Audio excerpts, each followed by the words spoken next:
बिल्लाहिमिनश्शैतानिर्रजीम बिस्मिल्लाहिर्रहमानिर्रहीम। अस्सलाम वालेकुम 10th क्लास स्टूडेंट्स। हमारा आज का जो टॉपिक है वो है chapter number 18 atomic and nuclear physics. तो स्टूडेंट्स, जब हमने फ़र्स्ट चैप्टर में 9th क्लास का जब स्टार्ट लिया था तो उसके फ़र्स्ट चैप्टर में हमने कुछ क्लासिफिकेशंस पढ़ी थी कि जो साइंस है उसको मेजर 2 ग्रुप्स में डिवाइड किया गया है, जिसमें हमने बायोलॉजिकल साइंसेस और फ़िज़िकल साइंसेस के बारे में डिस्कशन की थी। फ़िज़िकल साइंसेस में अगर देखा जाए तो जो मेन ब्रांच है जो हम डील कर रहे हैं, जिसको हम पढ़ रहे हैं, वो है फ़िज़िक्स। उसके अंदर सब ब्रांचेस थी, जिसके अंदर एक नाम ये भी था न्यूक्लियर फ़िज़िक्स।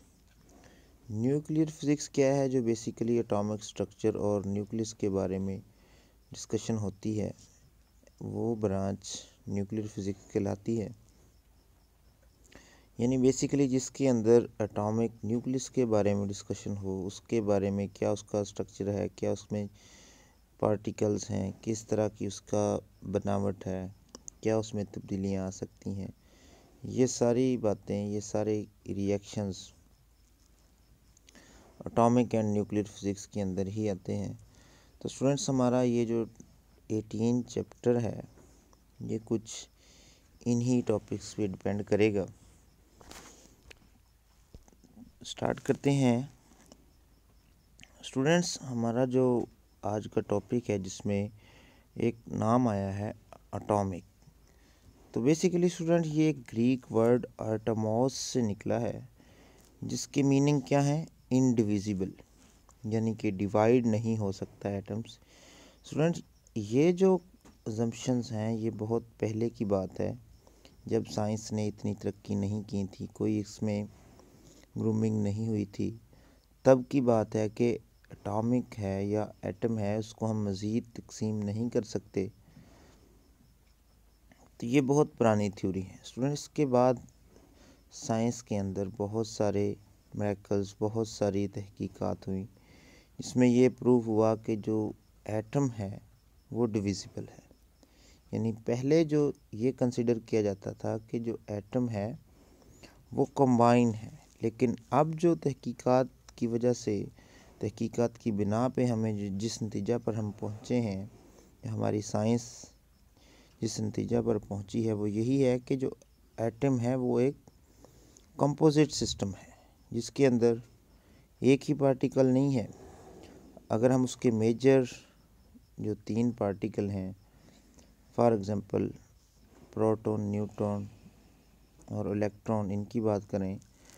अब अगर हम एलिमेंट्री पार्टिकल की बात करें, जो हम नेक्स्ट क्लासेस में पढ़ेंगे भी, जिसमें न्यूट्रिनो, एंटी न्यूट्रिनो, म्यूज़ॉन, म्यूज़ोनिक, इस तरह की काफ़ी एक लिस्ट है जो एलिमेंट्री पार्टिकल्स की है। लेकिन हमने यही देखना है कि इस चैप्टर के अंदर जो मेजर 3 पार्ट्स हैं, यानी डिवाइड हो गया है एटम, उसमें क्या आता है? प्रोटॉन, न्यूट्रॉन और इलेक्ट्रॉन, यानी एटम डिवाइड हो सकता है। अब स्टूडेंट्स, हम टॉपिक स्टार्ट करते हैं 18.1, जिसमें क्या है? Atom and atomic nucleus. अब इसके अंदर है न्यूक्लियस, यानी जो एटम के अंदर डेंसर पार्ट होता है, इसका मेन पार्ट जो होता है, डेंसर पार्ट, उसका नाम होता है स्टूडेंट्स न्यूक्लियस। अब न्यूक्लियस के अंदर होते हैं प्रोटॉन और न्यूट्रॉन, उसके जो आउटर शेल्स में रिवॉल्व करते रहते हैं वो इलेक्ट्रॉन कहलाते हैं। अब प्रोटॉन और न्यूट्रॉन को मिला के न्यूक्लियस भी कहते हैं और न्यूक्लियॉन्स भी कह देते हैं। तो स्टूडेंट, इसका स्ट्रक्चर किस तरह से है, इसकी अरेंजमेंट किस तरह से होती है, प्रोटॉन न्यूट्रॉन क्या होते हैं, एटॉमिक नंबर क्या होता है, चार्ज नंबर क्या होता है, फिर रेडियो एक्टिविटी की बात करेंगे। ये सारी बातें इन्हीं टॉपिक के अंदर, इसी चैप्टर के अंदर हम डिस्कस करेंगे।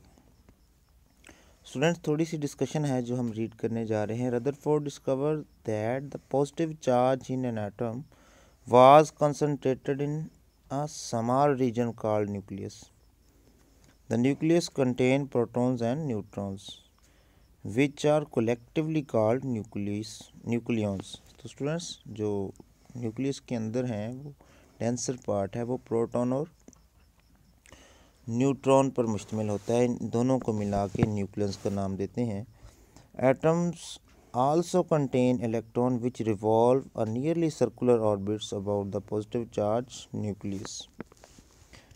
The simplest atom is that of hydrogen, nucleus of which is single proton. We described element with respect its nucleus and use the following quantities.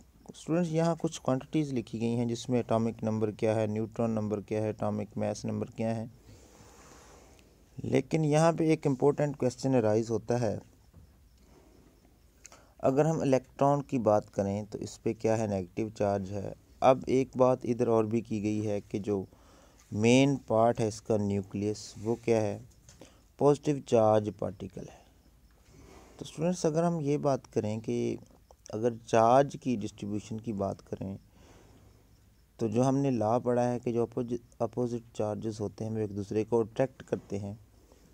तो स्टूडेंट्स अगर हम बात करें कि जो पॉजिटिव चार्ज पार्टिकल है यानी न्यूक्लियस है, इसके अराउंड जो नेगेटिव चार्ज पार्टिकल है रिवॉल्व कर रहा है, तो क्यों नहीं वो इसको अट्रैक्ट कर लेता, न्यूक्लियस जो है उस नेगेटिव चार्ज को अट्रैक्ट क्यों नहीं कर लेता, वो क्यों अपने ऑर्बिट के अंदर ही घूमता रहता है, उसके अंदर क्यों नहीं गिर जाता न्यूक्लियस के अंदर। तो स्टूडेंट्स ये बहुत इम्पोर्टेंट क्वेश्चन है।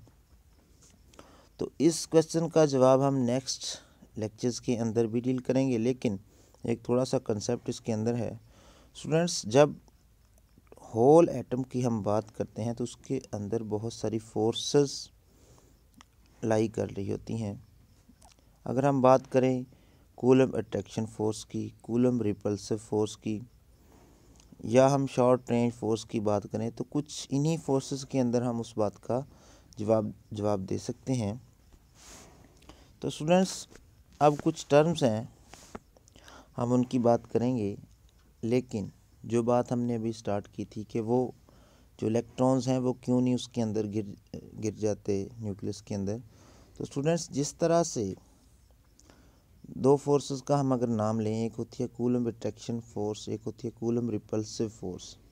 एक हमने बात की बहुत जो शॉर्ट रेंज फोर्सेस होती हैं जो बहुत इंपॉर्टेंट होती हैं किसी एटम्स के अंदर। तो स्टूडेंट्स अगर हम कूलम रिपल्सिव और कूलम अट्रैक्टिव फोर्स की बात करें तो आपकी हद तक आपका जो लेवल है उसके लिए सिंपल एक ये कॉन्सेप्ट हो सकता है कि ना तो कूलम अट्रैक्शन फोर्स जो होती है वो डोमिनेट करती है, ना ही कूलम रिपल्सिव फोर्स में डोमिनेट करती है। इनकी एक लिमिट होती है जो एक शॉर्ट रेंज फोर्स तक उसको सारे फिनोमेना को डील करती है। अगर तो शॉर्ट रेंज फोर्सेस बढ़ जाएं, या हम ऐसे कह लें अगर कूलम अट्रैक्शन फोर्स बढ़ जाए तो इलेक्ट्रॉन न्यूक्लियस की तरफ अट्रैक्ट हो जाएंगे। अगर कूलम रिपल्सिव फोर्स बढ़ जाए तो वो एटम्स के अंदर जो पार्टिकल हैं वो बिखर जाएंगे। लेकिन इन सारे एटम्स को जब स्टेबल होता है तो ये फोर्सेस भी बैलेंस होती हैं, यानी उस एटम को इक्विलिब्रियम की फॉर्म में रखती हैं। अब हम इन क्वांटिटीज़ के बारे में बात करते हैं। फर्स्ट ऑफ ऑल क्या है, द एटॉमिक नंबर यानी Z is equal to the number of proton in the nucleus, यानी किसी एटम के न्यूक्लियस के अंदर कितने प्रोटॉन्स हैं उसको हम Z के साथ डिनोट करते हैं। अब अगर न्यूट्रॉन की बात करें, यानी जब हम न्यूक्लियस की बात कर रहे हैं तो उसके अंदर क्या क्या होता है, एटॉमिक नंबर Z, और दूसरी चीज़ है न्यूट्रॉन, यानी neutron is equal to the number of neutron in the nucleus. Next क्या है students, the atomic mass number A is equal to the number of nucleons, यानी कितने प्रोटॉन हैं कितने न्यूट्रॉन हैं, वो उसका क्या कहलाता है, मास नंबर कहलाता है। अगर हम Z और N यानी उसका एटॉमिक नंबर और न्यूट्रॉन नंबर को प्लस करेंगे तो वो एटॉमिक मास नंबर बन जाएगा, जिसको हम A is equal to Z plus N की फॉर्म में लिख सकते हैं। The mass of neutron is nearly equal to the proton, but proton is about 1836 times heavier than electron। अगर हम स्टूडेंट्स प्रोटॉन और न्यूट्रॉन की बात करते हैं इनका तकरीबन सेम ही मास कंसिडर किया जाता है, लेकिन अगर हम प्रोटॉन की बात करते हैं एज़ कंपेयर टू इलेक्ट्रॉन तो क्या कहते हैं, but proton is about 1836 times heavier than electron, यानी जो प्रोटॉन है वो इलेक्ट्रॉन से 1836 गुना भारी है। So the mass of an atom is nearly equal to the sum of masses of proton and neutron। तो हम क्या कहते हैं कि अगर हमने किसी एटम का मैस निकाला तो उसके जस्ट प्रोटॉन और न्यूट्रॉन को ही कंसिडर करके उनको प्लस करके मैस निकाल सकते हैं। तो नीचे स्टूडेंट्स से एक एग्जांपल दी गई है जो आप खुद से भी कर सकते हैं। एग्जांपल नंबर 18.1 कि इसमें क्या करना है, हमने जस्ट प्रोटॉन और न्यूट्रॉन नंबर्स किसी न्यूक्लियाइड के अंदर फाइंड करने हैं। अब क्या है, find the number of proton and neutrons in the nuclide defined by X613 from the symbol. अब स्टूडेंट जो X लिखा है ये किसी भी एटम का हम सिंबल है, या हम हाइड्रोजन लिख दें इसकी जगह तो हाइड्रोजन आ जाएगा। कोई भी एटम है, प्रोटियम, ड्यूटियम, कोई भी हम लिख देंगे, पोटाशियम, इसके अलावा कोई भी आप एटम इसका नाम लिख सकते हैं, कार्बन लिख सकते हैं, जो आपकी मर्ज़ी है। अब स्टूडेंट्स अगर हम इसके अंदर एटॉमिक मास नंबर की बात करेंगे तो वो नंबर ऑफ़ प्रोटॉन और नंबर ऑफ़ न्यूट्रॉन आ जाएंगे, वो 13 हो जाएंगे टोटल। अब स्टूडेंट्स इसमें हम अगर बात करेंगे इन दोनों को मिला के कौन सा एटम बनेगा तो वो हमारे पास कार्बन का एटम आएगा। अगर हम इसकी होल डिस्कशन करेंगे, आप डिटेल के साथ कर भी सकते हैं कि अगर हम एटॉमिक नंबर जी की बात करेंगे तो वो क्या दिया गया है, इसके अंदर 6 है। जैसे हमें लिखने का तरीका ऊपर बताया गया था कि हमने किस तरह से लिखना है। जो एटॉमिक नंबर है वो जी के साथ लिखना है, वो उसको डाउनवर्ड साइड पे लिखना है और अपवर्ड साइड पे एटॉमिक मास नंबर यानी ए लिखना है। अब अगर हम एटॉमिक नंबर की बात करें जी की तो वो 6 है इसके अंदर। उसके बाद अगर हम एटॉमिक मास ए की बात करें तो उसके अंदर प्रोटॉन और न्यूट्रॉन होते हैं, वो 13 होंगे, but number of proton is 6, so number of neutron will be the 7। Students ये किस तरीक़ा से हमने फाइंड किया, यानी अगर हम ए की बात करें तो वो G+N होता है। तो अब ज़ाहिर सी बात है हमारे पास एक चीज़ नहीं है, तो उसको हम जो भी मैथमेटिक्स का रूल है, मैथमेटिक्स के रूल्स को फॉलो करते हुए हम जो थर्ड वन होती है क्वांटिटी जो एलिमिनेट हमने करनी होती है वो हम फाइंड कर सकते हैं। अब हमने इसमें प्रोटॉन और न्यूट्रॉन का नंबर को देखना है तो एक चीज़ गिवन है, हम थर्ड वन जो क्या कर सकते हैं इसमें से फाइंड कर सकते हैं। अब स्टूडेंट हम बात करते हैं आइसोटोप्स की। आइसोटोप क्या है? Isotopes are the atoms of an element, यानी किसी एलिमेंट के atoms which have same number of protons but different numbers of neutron, यानी जिसके अंदर एक जैसे ही प्रोटॉन की तादाद हो लेकिन नंबर ऑफ न्यूट्रॉन डिफरेंट हो उसके न्यूक्लियस के अंदर, तो उसको क्या कहते हैं? Isotopes. 3 isotopes of hydrogen are shown. अब हाइड्रोजन के 3 आइसोटोप्स के नाम लिखे गए हैं स्टूडेंट्स, जिसमें प्रोटियम, ड्यूटियम और ट्रिटियम है। ये वाला क्या है? ये आइसोटोप्स की डिफाइन है और ये एक एग्जांपल दी गई है जो हाइड्रोजन एटम की है। अब स्टूडेंट्स एक छोटी सी साइड इन्फॉर्मेशन लिखी गई है कि एटम का साइज़ क्या है, ये बहुत इंपॉर्टेंट है। एटम का साइज़ 10⁻⁻10 मीटर है। न्यूक्लियस का साइज़ जो है वो उससे कुछ कम होता है, 10⁻14 मीटर। अब प्रोटॉन और न्यूट्रॉन जब हमने बात की थी कि इनके मैसेस सेम होते हैं, तकरीबन इक्वल होते हैं, अब इनका साइज़ भी हम इक्वली कर लेते हैं, 10⁻⁻15। अब जो इलेक्ट्रॉन का इलेक्ट्रॉन का जो साइज़ होता है स्टूडेंट्स वो लेस होता है 10⁻18 मीटर से, यानी बहुत ही छोटा होता है इलेक्ट्रॉन। अब स्टूडेंट्स नेक्स्ट क्या है? Natural radio activity. इसके बारे में कुछ साइंटिस्ट ने काम किया। एक कपल था जिसमें मैरी क्यूरी और पेरी क्यूरी का नाम आता है, उन्होंने भी बहुत काम किया इसके रेलेवेंट। तो स्टूडेंट्स अगर हम हेनरी बैकरल की बात करें तो जिन्होंने कॉन्सेप्ट दिया था रेडियो एक्टिविटी का, ये भी इसके अंदर बहुत सा काम कर चुके हैं। Students natural radio activity basically ये चीज़ है कि कोई भी, अगर हम सिंपल बात करें तो कोई भी जो अनस्टेबल एटम होता है वो ख़ुद को स्टेबल करने की तरफ जब लेके जाता है तो कुछ रेडिएशंस एमिट करता है। अब इन रेडिएशंस की कुछ टाइप्स होती हैं जैसे अल्फ़ा, बीटा और गैमा। ये इनविजिबल रेंज में होती हैं। इनविजिबल रेंज मीन स्टूडेंट्स जो इलेक्ट्रोमैग्नेटिक स्पेक्ट्रम होता है इसके अंदर कुछ विजिबल लाइट होती हैं यानी रेंज होती है, जिसको हम 400 नैनोमीटर से 700 नैनोमीटर तक का नाम दे सकते हैं। अब अगर कुछ रेज या कुछ रेडिएशंस इससे कम फ्रीक्वेंसी इससे कम वेवलेंथ या इससे ज़्यादा वेवलेंथ की होंगी तो वो इनविजिबल स्पेक्ट्रम में आएंगी। अब ऐसी ही कुछ रेडिएशंस निकलेंगी नेचुरल रेडियोएक्टिविटी के अंदर। अब इसकी कुछ डिस्कशन है जिसको हम पढ़ते हैं। सबसे पहले इसकी डिफाइन पढ़ते हैं student. Spontaneous emission. Spontaneous mean खुद से होने वाला, यानी कोई भी चीज़ है दुनिया के अंदर तो जब वो पड़ी हुई है या कोई सब्सटेंस है तो वो ऑटोमेटिकली कभी ना कभी डिके होगा, उसके अंदर रेडिएशंस एमिट होंगी उसके अंदर से। अब ये हमें नहीं पता होता कि वो कब स्टार्ट करेगा एमिट होना, यानी उसका रेडियो एक्टिविटी का टाइम कब स्टार्ट होगा, कब डिके होना शुरू होगा। अब स्टूडेंट्स कुछ डिफाइंस के अंदर जो लिखा हुआ है, spontaneous emission of radiations by unstable nucleus is called natural radioactivity, as the elements which emit such radiations are called radioactive element। बहुत ही सिंपल डिफाइंस हैं, बहुत ही सिंपल कॉन्सेप्ट्स हैं स्टूडेंट्स के अंदर। नेचुरल रेडियोएक्टिविटी की कुछ डिस्कशंस भी हैं। इन 1896 Becquerel accidentally discovered the uranium salt crystal emit an invisible radiations that can darken a photographic plates. अब उन्होंने एक्सीडेंटली हेनरी बैकरल ने ये एक एक्सपेरिमेंट किया कि जो यूरेनियम साल्ट है उसमें से कुछ रेज़ निकल के, कुछ रेडिएशंस निकल के उन्होंने फ़ोटोग्राफिक प्लेट को मैला कर दिया या डार्कन कर दिया।